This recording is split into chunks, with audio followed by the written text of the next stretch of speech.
¿Qué tal, mis amados? Luis Eduardo López, siervo de Jesucristo. Un saludo muy afectuoso. Vamos con la palabra hermosa de Dios, palabra que nos acerca a la fuente inagotable. Ya estamos unidos a Él, los que hemos recibido a Cristo como nuestro Señor, nuestro Dios y como nuestro Salvador. Pero tenemos que buscar esa intimidad, profundizar en su amor, conocerle, a fin de conocerle y el poder de su resurrección, como dice el apóstol San Pablo. Vamos hoy a mirar el contraste entre dos aspectos de la viña de Dios. Dios escogió una viña, un pueblo al que llamó su viña, la viña del vino rojo, como lo dice en Isaías capítulo 27. La viña, vamos a ver la viña inútil y la vid verdadera. La vid inútil, porque la viña es el campo donde se planta la vid, y la vid es la planta que produce la uva, la vid verdadera. Y esto lo vamos a encontrar en Ezequiel capítulo 5, en Isaías 5, y el contraste con el capítulo 15 del Evangelio de San Juan. ¿Cuál es el propósito de este mensaje?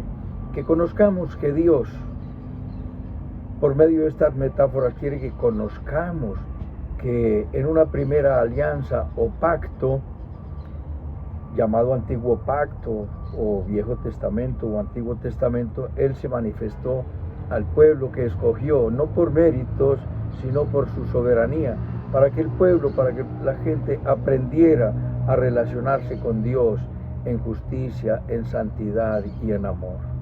Dios quiere que vivamos en justicia. ¿Qué es justicia? Bondad, pureza, rectitud, integridad, verdad, benignidad, generosidad, amor, lealtad, fidelidad. Eso es justicia. Dar a cada cual lo que le pertenece, eso es administración de justicia. Entonces Dios quiere que nos relacionemos con Él en justicia, en santidad y amor, y que nos relacionemos de la misma manera, en rectitud, en integridad, en bondad y en amor y en lealtad con todas las personas. En la viña, en la verdadera vid, Dios en el capítulo 15 nos enseña esas tres relaciones. La relación, en primer lugar, con la fuente, con la vid verdadera. En segundo lugar, con los hermanos, con los creyentes, con los nacidos de nuevo, con los pertenecientes al reino de Dios por la fe que es en Cristo Jesús, Señor nuestro, y la relación con un mundo que nos resulta hostil.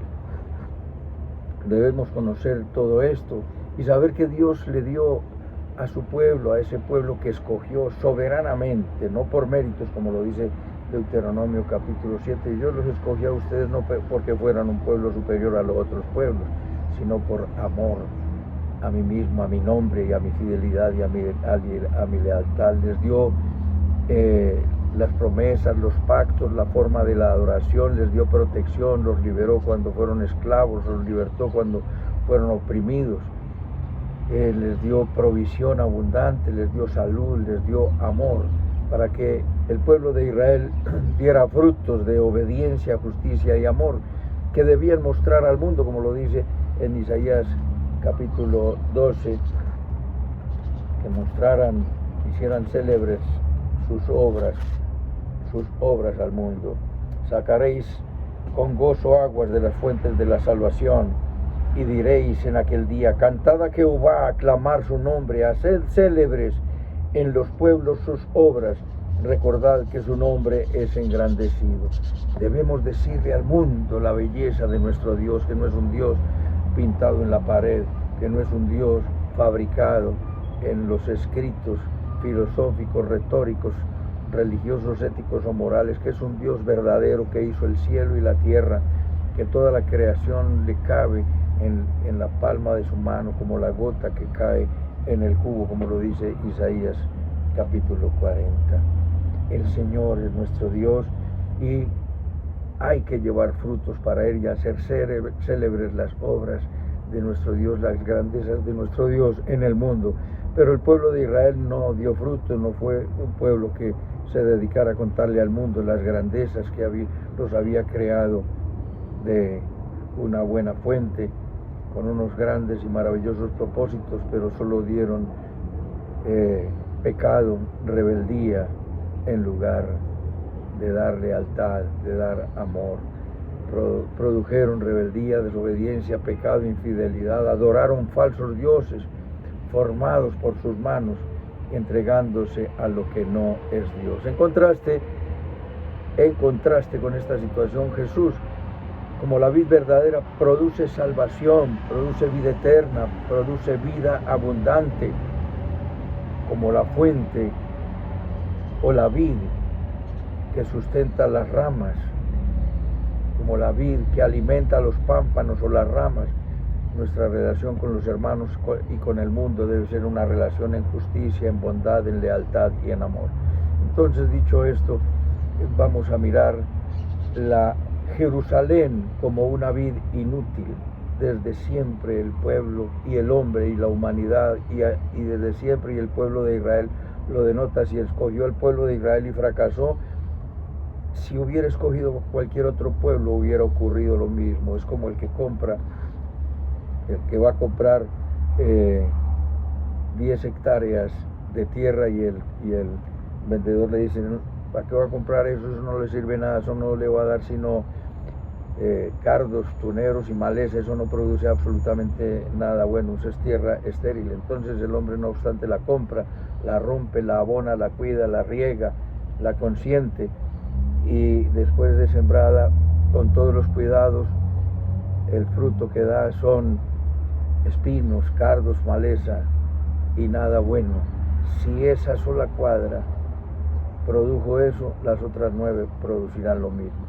Es exactamente lo mismo. Dios escogió de toda la humanidad a un pueblo para darse a conocer a la humanidad, a todos los hombres, pero ese pueblo no dio buenos frutos, y a ese pueblo le dio la ley, le dio las promesas, les dio el culto, les dio la adoración, los cuidó, los protegió, los alimentó, y al final ese pueblo le dio la espalda. Cualquier otro pueblo le hubiera dado la espalda. Yo no hubiera fracasado con Dios, no, es la naturaleza del hombre, es olvidarse de Dios. Vino a mí palabra, Ezequiel capítulo 15, palabra de Jehová diciendo: hijo de hombre, que es la madera de la vid más que cualquier otra madera, que es el sarmiento entre los árboles del bosque. Tomarán de ella madera para hacer alguna obra, tomarán de ella una estaca para colgar alguna cosa. He aquí, es puesta en el fuego para ser consumida a sus 2 extremos. Consumió el fuego y la parte de en medio se quemó. ¿Servirá para alguna otra cosa? La madera de la vid no sirvió absolutamente para nada. Pondré mi rostro contra ellos, aunque del fuego se escaparon, fuego los consumirá, y sabréis que yo soy Jehová cuando pusiere mi rostro contra ellos. Convertiré la tierra en asolamiento por cuanto cometieron prevaricación, dice Jehová el Señor. El origen de Israel, como les decía, mis amados, fue un origen maravilloso en los pensamientos de Dios, que son de bien y no de mal, como dice Jeremías 29:11, mis pensamientos acerca de ustedes son de bien y no de mal, para darles el fin que esperan. Y lo dice en Jeremías, el principio de este pueblo le dio cuidado y protección como un pueblo escogido. Te planté como vid escogida, simiente verdadera, toda ella. ¿Cómo pues te me has vuelto sarmiento de vid extraña? Te planté como una vid escogida, de una gran semilla. Aunque te laves con lejía y amontones jabón sobre ti, la mancha de tu pecado permanecerá aún delante de mí, dijo Jehová el Señor.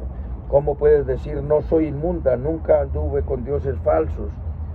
Para ti que me escuchas, mi amado, mi amada, todo camino lleva a Dios.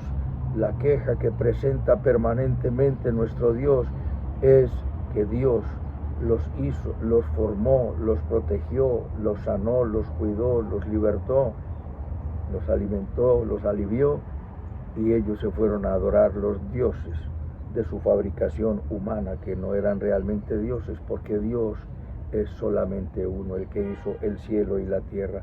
Porque 2 males ha hecho mi pueblo, se olvidaron de mí y cavaron cisternas rotas que no pueden contener el agua. Dice el mismo Jeremías 2:13. Así dijo Jehová: qué maldad hallaron en mí vuestros padres, que se alejaron de mí y se fueron a la vanidad y se hicieron vanos. ¿Dónde está Jehová que hizo subir de la tierra de Egipto? No preguntaron por mí, pueblo que se olvidó de Dios, habiendo tenido un gran origen y plantado como una viña deliciosa. Fueron liberados de la esclavitud en Egipto hacia una tierra que fluye leche y miel, como lo dice en 31:20, nos dice: porque yo los introduciré en la tierra que juré a sus padres, la cual fluye leche y miel, y comerán y se saciarán y engordarán, y se volverán a dioses ajenos y les servirán, y me enojarán e invalidarán mi pacto. Tú que dices que cualquier Dios lleva a la eternidad y al cielo, pues ahí tienes en la palabra, según la palabra de Dios, y esta es la que yo creo, es la que proclamo, es la que predico, la que amo. Dice la Escritura: no hay otro nombre bajo el cielo dado a los hombres en quien podamos ser salvos. Hay un solo Dios, un solo creador y un solo mediador entre Dios y nosotros, Jesucristo, hombre, la tierra que fluye leche y miel, un pueblo con un gran origen, pero después se desviaron. Ellos rechazaron a Samuel y dijeron: no queremos que nos gobierne un juez, queremos que nos gobierne un rey como los otros pueblos. Querían imitar a los otros pueblos en lugar de ser un pueblo ejemplar para todas las naciones. Hicieron lo malo, se pervirtieron. Los hermanos de Jacob vendieron a su hermano José, lo iban a matar, lo metieron a una cisterna y cometieron grandes pecados que están en las Sagradas Escrituras, son conocidos aún por el que no ha leído la Sagrada Escritura. La higuera sirvió solo para el fuego, como lo vimos en Ezequiel capítulo 5. Esto ocurrió en el año 70 después de Cristo. El general Tito, hijo del emperador Vespasiano, que después vino a ser Tito Flavio Domiciano, y quemó a Jerusalén y quemó el templo y ardió el templo y fue quemada, no sirvió sino para ser quemada. Y la otra parábola que nos dice en Isaías capítulo 5, la viña de Dios: ahora cantaré por mi amado el cantar de mi amado y a su viña. Tenía mi amado una viña en una ladera fértil, la había cercado y despedregado y plantado en ellas vides escogidas, plantó vides escogidas. Había edificado en medio de ella una torre, le puso templo, le puso protección, le puso lugar de adoración, y además hizo un lagar, el lugar donde se pisan las uvas, el lugar del deleite, el vino que alegra el corazón, como lo dice el Salmo 115. Esperaba que diese uvas y dio uvas silvestres. ¿Qué haré con la viña? Quedará completamente desierta. Ciertamente la viña es de Jehová de los ejércitos, es la casa de Israel. Esta es la parábola donde menciona la viña como el pueblo de Israel. Y los hombres de Judá, planta deliciosa suya, fueron en sus inicios planta deliciosa a nuestro Dios, pero en lugar de dar uvas deliciosas y en aroma fragante dio uva silvestre. La viña quedó desierta, la viña no produjo sino vileza en lugar de justicia. En contraste, Jesús, la vid verdadera, nos dice Juan capítulo 15, yo soy la vid y mi Padre es el labrador. Yo soy la vid verdadera, nos dice en Juan capítulo 15, yo soy la vid verdadera y mi Padre es el labrador. Todo pámpano que en mí no lleva fruto lo quitará, y todo aquel que lleva fruto lo limpiará para que lleve más fruto. Nos habla de llevar fruto, nos habla de llevar más fruto y nos habla de llevar mucho fruto. En esto es glorificado mi Padre, en que llevéis mucho fruto. Tenemos que llevar mucho fruto y Él nos llama para darnos salvación, Él nos llama para darnos una nueva vida, y el nuevo nacimiento es una nueva creación de la que no morimos porque nos da vida eterna. Hay una muerte física, pero la muerte espiritual no ocurrirá absolutamente nunca más. Soy la vid verdadera y mi Padre es el labrador. Se trata de una conexión vital, porque separados de Cristo no hay vida espiritual, sino una vida biológica. Y lo que los que no tienen a Cristo en su corazón y lo llaman espiritual, es algo que es solamente emocional y está en sus pensamientos y en sus sentimientos. Pero somos espíritu, alma y cuerpo, una vida triple. La vida del cuerpo es una vida biológica, la vida del alma es una vida almática y la vida del espíritu es una vida espiritual. Pero el espíritu del que no tiene a Cristo es un espíritu que está muerto. Entonces somos participantes de la naturaleza divina. Nos dio grandes promesas para que por ella lleguemos a ser participantes de la naturaleza divina, dice segunda de Pedro capítulo 1 versículo 3, habiendo huido de la corrupción que hay en el mundo a causa de la concupiscencia, de las bajas pasiones, de las pasiones desordenadas. Por eso debemos poner toda diligencia y añadir a la fe virtud, a la virtud conocimiento, al conocimiento amor fraterno, al amor fraterno bondad, a la bondad excelencia, y a la excelencia la presencia de Dios. Es la vida, porque haciendo estas cosas no pereceréis jamás, y se os otorgará amplia y generosa entrada en el reino de Dios y de nuestro Señor Jesucristo. Se trata de una conexión vital, y nos ha hecho sentar en lugares celestiales con Cristo Jesús. Hay una dependencia total. Permaneced en mí y yo en él. Mira como lo dice muchas veces desde el versículo 4, permaneced en mí y yo en vosotros. Permanecemos en él, y lo más especial es que él permanece en nosotros, porque separados de mí, dice el versículo 4, permaneced en mí, permaneced en mí. Yo soy la vid y vosotros los pámpanos. El que permanece en mí y yo en él, este lleva mucho fruto, porque separados de mí nada podemos hacer. Separados de Cristo hay una vida biológica solamente, una vida en el cuerpo, una vida en la carne, pero la vida espiritual procede de Cristo, porque él nos da su sello, y su sello es el Espíritu Santo. El que en mí permanece será, el que en mí no permanece será echado por fuera. Si permaneces en mí y mis palabras permanecen en vosotros, pedid lo que queráis y os será hecho. Bendiciones superabundantes y complacencia. Permaneces en mí y yo permanezco en ti. Qué cosa tan hermosa. Juan 12:48, que oye mi palabra y cree el que me envió. Mi Padre le amará y yo le amaré, y vendremos y haremos morada en él. ¿Quién mora en nuestro corazón? Cuando lo invitamos, eso no es de manera natural, por el solo hecho del nacimiento, por el hecho de que el que nace de la madre nace a la vida de la carne, pero el que nace por la palabra de Dios y por el Espíritu Santo nace a una nueva vida.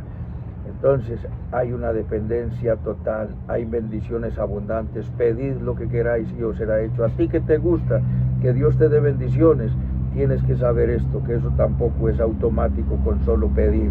Él dice, pedid y eso os dará, pero hay que permanecer en él, permanecer en su palabra, y su palabra permanecer en nosotros. Tenemos que tener un estilo de vida, no mojigato, no místico, no camandulero, sino un estilo de vida que glorifique a nuestro Dios y nos dará la complacencia. Esa es la relación con Dios, número uno. Número dos, la relación mutua entre los creyentes.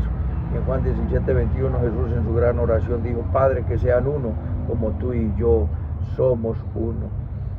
Todos los pámpanos, las ramas, todas pertenecemos a la vid verdadera. Somos alimentados por esa savia maravillosa, celestial y espiritual, que es el Espíritu Santo.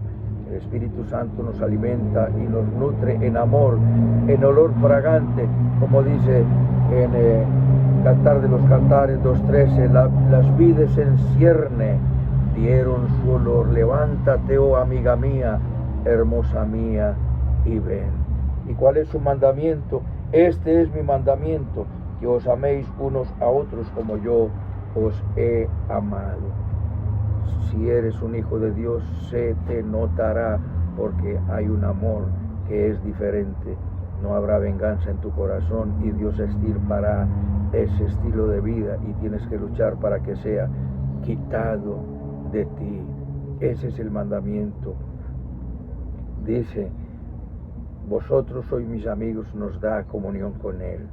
Ya no somos sus siervos, ya somos los amigos, como dijo, Abraham fue llamado amigo de Dios, nosotros también pasamos a ser amigos de Dios. Y en tercer lugar, la relación, la difícil relación con un mundo que es hostil a Jesús. Hay persecución. Versículo 18, si el mundo os aborrece, sabed que a mí me han aborrecido antes que a vosotros. Si fuerais del mundo, el mundo amaría lo suyo. Pero porque no sois del mundo, antes yo os elegí del mundo. Por eso el mundo me aborrece. Acordaos de la palabra que yo os he dicho, el siervo no es mayor que su Señor. Si a mí me persiguieron, también a vosotros os perseguirá. Si han guardado mi palabra, también guardarán la tuya. Entrégate al Señor, hónrale a Él, glorifícale a Él, y Él te da el Consolador, el Espíritu Santo. Él dice que nos enviará el Consolador, versículo 26, cuando venga el Consolador que yo os enviaré del Padre, el Espíritu de verdad, el cual procede del Padre, Él dará testimonio acerca de mí y nosotros daremos testimonio de nuestro Dios. Vosotros daréis testimonio, testificarás de Cristo, porque Cristo te da la transformación. No puede ser una vid inútil. Tienes olor fragante que te lo da el Espíritu Santo para que lo irradies en amor a todos los que te rodean y te llenará de bendiciones. Permanece en mí, mis palabras en ti. Inclina tu rostro y disfruta de esa relación con Dios. Dile conmigo, bendito Padre Celestial, te doy gracias por tu palabra, te pido perdón por mis pecados, confieso que Jesucristo es mi Señor, mi Dios y mi Salvador. En Cristo Jesús, amén y amén. Un abrazo, mis amados, y hasta otra oportunidad.